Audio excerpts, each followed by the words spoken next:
Back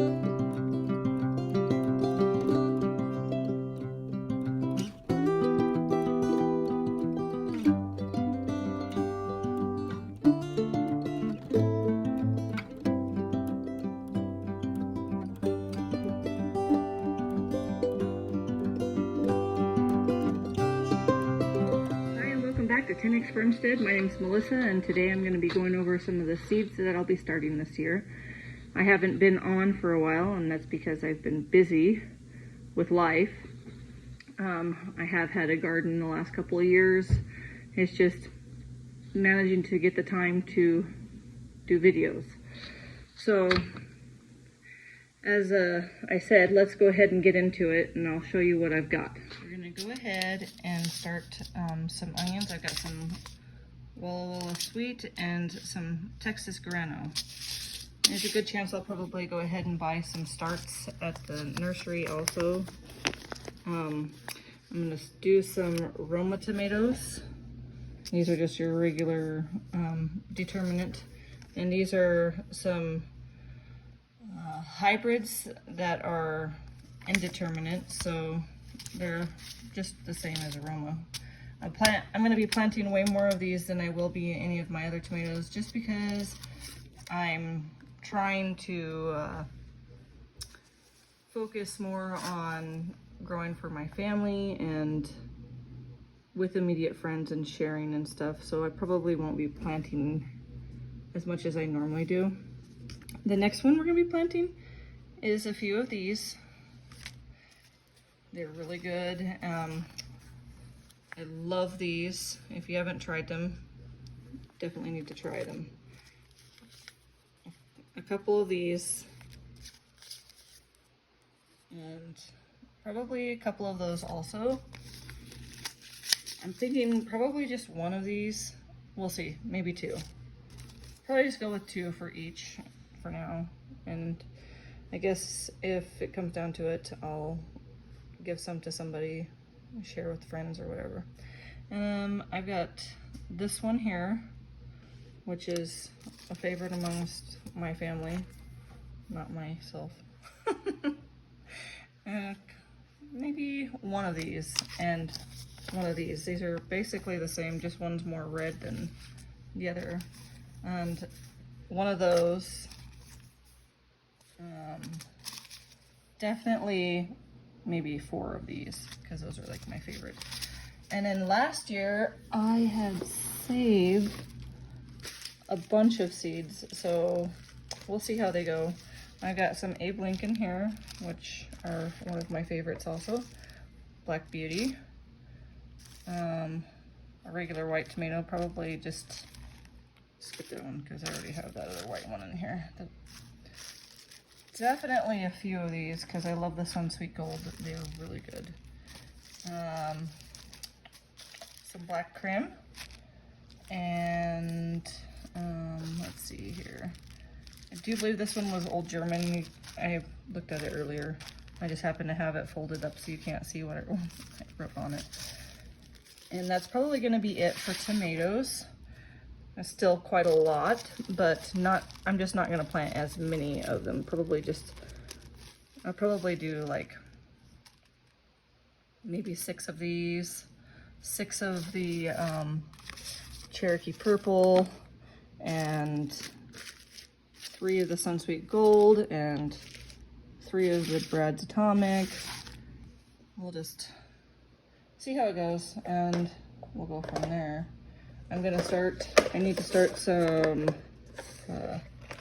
artichoke seeds. So I've got these ones here. These ones I probably start later. I need to start these also.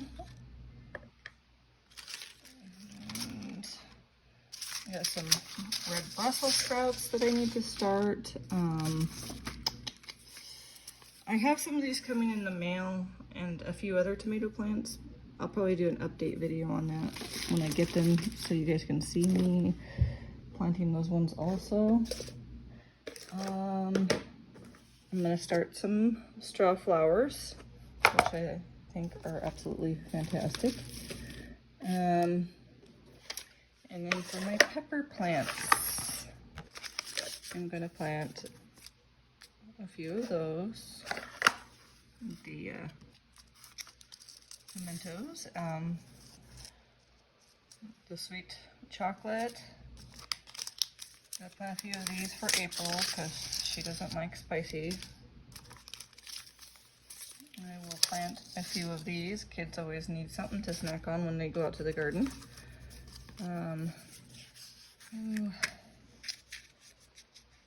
Well, it feels like I only have like maybe one seed left in here, so I might only be able to do one of those. I'll plant some of these. I think I have way too many of the snacking ones. I'll plant a couple plants of those and some more of the pimentos, white pepper, and this one. And then this year, let me see where I got that at. I have one I just bought, which is a Fairy Morse sweet pepper, Chinese giant. So we'll give these ones a try. I've never had them before. Hopefully they work out good. And I think that's about it for what I'll be starting today. I'll have some more flowers and stuff that I'll probably start later, but I still have time for that. I'm just gonna get started on my peppers and tomatoes. Okay. So probably gonna do half the flat with the Texas Grano, and then the other half with the Walla Walla Sweet. Now, the first year I ever did onions, I made the mistake of planting too many in each cell, and it just didn't really do all that well. So I'm gonna try just sprinkling maybe a little thinner amount.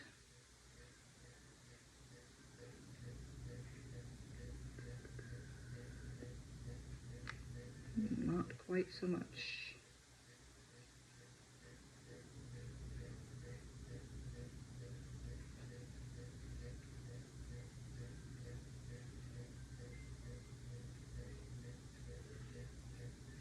And I guess you probably could always thin it out too if you needed to. I really don't like to waste seed because it's like gold.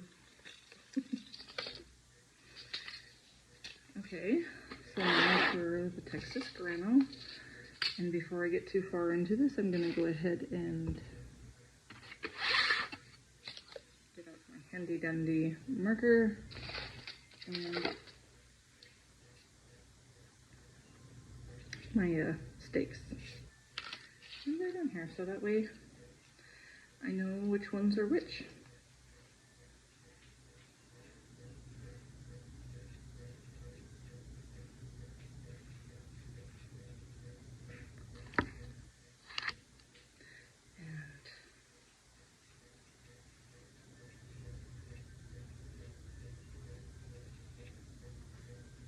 Okay. Always label your plants because you're going to get them mixed up. You'll never remember. Unless you have a photographic memory and you're have a better memory than me. Seems like every year. I always have an issue of some sort where the kids play with the pots, move stuff around, and what I thought I planted there is not what I planted there, and I try so hard to have my plants organized when I plant them out in the garden, so I know where what is, and something always happens. So last year I went to work and I had created for myself this makeshift little greenhouse so I could just leave them out on it's like one of those racks from Costco, the metal racks. And I stuck all my plants in there, and they were doing really good. Well, I came home one day, and it was like a super windy day. Can you guess what happened? Yes, the wind blew over my stands, and all my plants just went all over the place.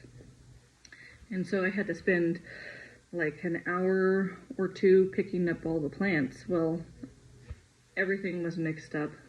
I didn't know what tomato plant was what tomato plant. I mean, some tomato plants you can kind of look at the leaves and kind of tell, this one's a cherry tomato and this one's a regular, like, slicing tomato. But I didn't have any organization to my tomato plants whatsoever.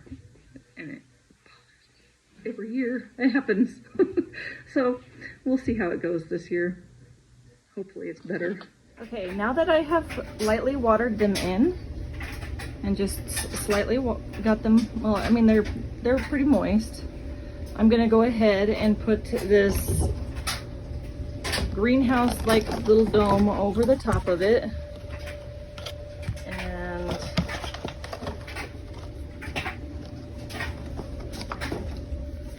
yeah, I've had this for a couple of years already, so I don't really like fitting on top.